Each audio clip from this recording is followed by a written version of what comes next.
What's up, Ragin Nation? How's it going? This is Alex. You watching a Ragin Ronin review. I got a review for you. Last night I watched The Maze Runner, and The Maze Runner is a science fiction action film from director Wes Ball, and it's based off the novel of the same name written by James Dashner. And the Maze Runner book is the first book in a trilogy of the best-selling novel series. So the Maze Runner film is the first part of a bigger picture. Anyways, with regards to the story, I'm going to try to summarize it for you without giving anything away. Now picture this. Imagine a big grassy area, and in this big grassy area, it's populated by these teenage boys.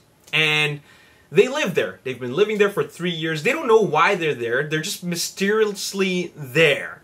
And they don't know why, but they've accepted it, and they've been living there for 3 years. They have a governing factor. They eat there, they sleep there, they live there. Essentially, they have a way of life there, and they have accepted that. Now, the glade is surrounded by these tall and thick concrete walls. And beyond these walls is the maze.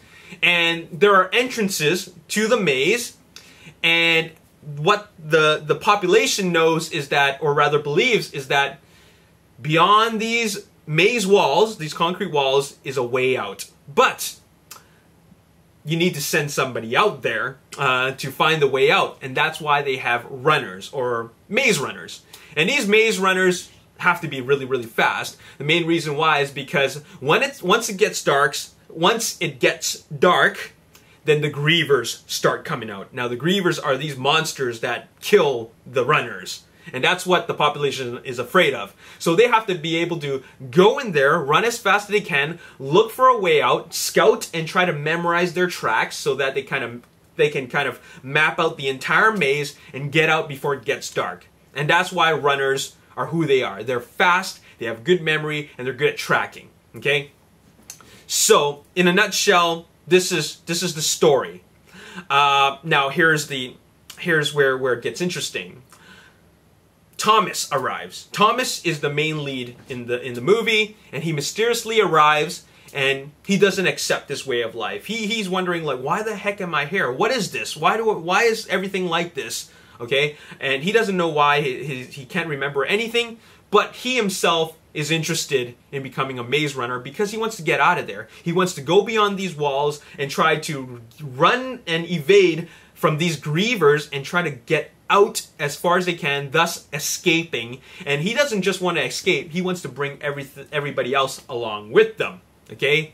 That is very, very engaging. Okay? This is very, very engaging. I find that this plot and this concept is very interesting to me, and that's why I was engaged from beginning, middle to end. And I actually really enjoyed this movie. Now, with regards to the story isn't enough for me to stay engaged with the film. It obviously comes down to the characters. So you have Thomas, the main lead, played by Dylan O'Brien, and I'll be completely honest, I didn't really like him at the beginning. Now, the main reason why is because you need a little bit of time for a character like that to develop, because he doesn't know what's going on. He's trying to understand everything, but later on, as he develops and he starts building relationships, you start getting to like him, and that's how I felt about Thomas. Okay. Then you have the antagonist of the film, and that would be a Galley, and you know he's going to be the antagonist for the film because he just looks evil, and you can tell from his mannerisms and the dialogue that he is going to be the one who goes against Thomas's cause.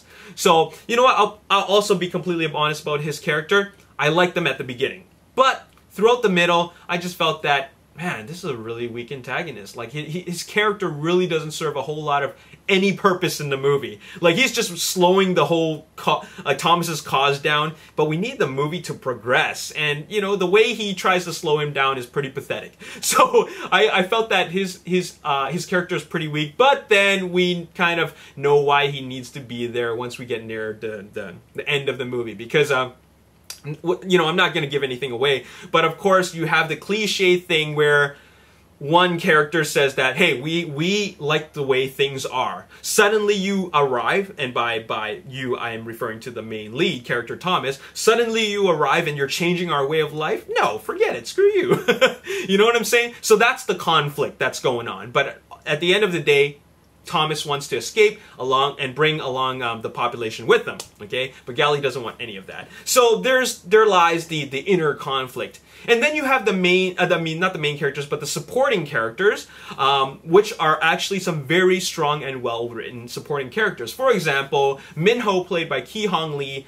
He was, in fact, I almost felt that he was the star of the movie. They wrote him to be a very cool character. He's a very strong character, and he has a very, very important role from beginning, middle, and end. Throughout the entire movie, he contributes in every possible way, and he's the one with the most amount of information. He's the one that actually helps Thomas's character develop. He's the one that he creates a relationship with Thomas, and I like his character a lot. And for a supporting character, I felt that he was the star of the film. And then there are other characters, supporting characters rather, like Chuck, who I thought was a great.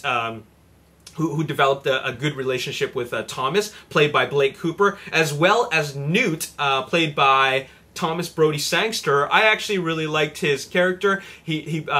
Thomas Brody Sangster put in a great performance, and you know what? It made everything very believable.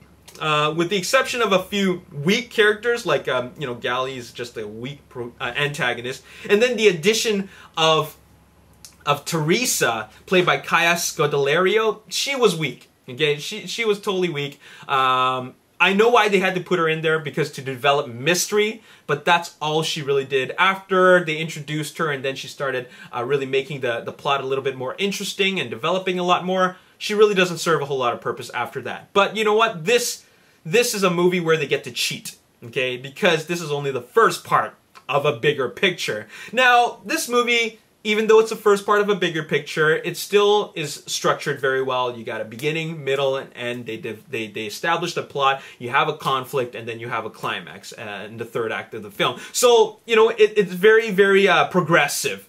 And I found it very, very engaging. Now, this movie isn't perfect. There's a lot of there's a number of things that could have been better. For example, the whole conflict between Gally and Thomas just isn't really. It really isn't really well done. It's almost non-existent. It doesn't really even need to be there. Okay, just stick with the main plot, and that is Thomas trying to get out of the place, because the movie is called The Maze Runner. Okay, so we need to see a lot of maze running going on. Those are the most exciting parts about the movie. All right, and then and another thing about the movie that I found could have been improved is that, well, it just feels a little bit cliche. I mean, we've seen a lot of movies out there like Divergent and Hunger Games, and they're kind of like a similar concept where it's based off these teen novels in a dystopian setting. And then you have these factions, okay? We've seen this kind of thing all before. But, you know, that's a popular thing nowadays, so, you know, I enjoy it for what it's worth, okay? But, you know what? Pretty engaging movie. It's got some really exciting moments, some frightening moments, like some scary moments, but it keeps your attention for some really intense moments, but I enjoyed it. I enjoyed it because it's called The Maze Runner, thus it deals with mazes. You know, kids love mazes. I was a kid once, and I love mazes. Mazes are really, really fun. You know, we used to open them up in the activity books, and we always go through the mazes. It's always very, very fun. So I love the concept.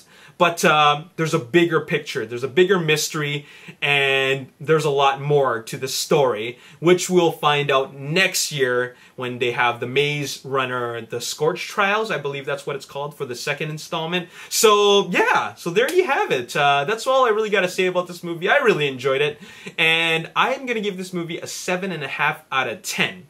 I thought there was some decent performances, really innovative action sequences with the maze, you know, changing and the maze is really, really grand. So that was really, really cool. And there are some really exciting moments with the grievers, trying to get away from the grievers. But there were some weak characters, as I've already said. But I gotta say that Ki-hong Lee is the star of the movie, and I can't wait to see him in the next one. Okay, so I'm excited for that, and I gotta say that I'll recommend this movie. 7.5 out of 10, really enjoyed it, and there you have it. That's all I gotta say in this video. As always, if you enjoyed this video, hit the like button, subscribe to the YouTube channel, like me on Facebook, The Ragin Nation. Also follow me on Twitter, @Ragin Nation. My name is Alex Yu. Thanks for watching. I'll see you next time. Peace. Really, it starts off very, I guess, really chill. You know, you don't get to learn about his badass character from the beginning. You just see that he